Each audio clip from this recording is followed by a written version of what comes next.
To pair a mobile device, press the phone button for about 5 seconds or until you hear the third beep. On your mobile device, go to Settings, go to Bluetooth, accept the connection request,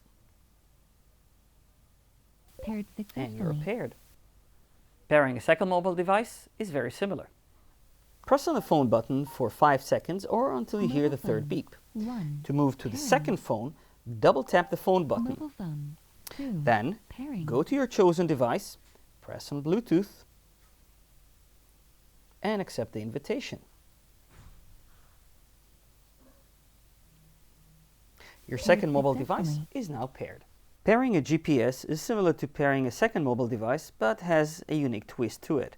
Start by pressing the phone button for 5 seconds or until you hear the third beep.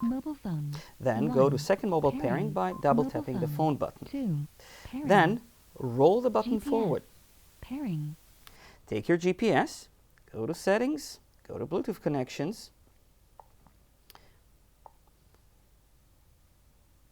and pair that device. Your GPS is now paired.